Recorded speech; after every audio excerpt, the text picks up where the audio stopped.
ఎలా ఉంటదమ్మా? డాగ్ ఎలా ఉంటదమ్మా? Dog wow అంటదా?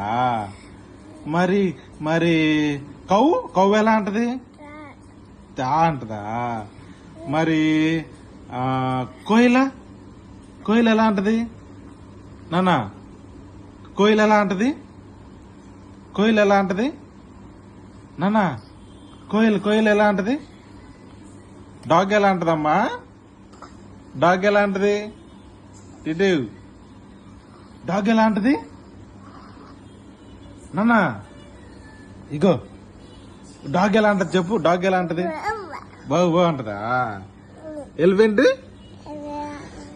ఎలా అంటది నాన్న? థింకింగ్ ఎలా చెప్పుమా? థింకింగ్ ఎలా? థింకింగ్ అలాగా. షై నాన్న షై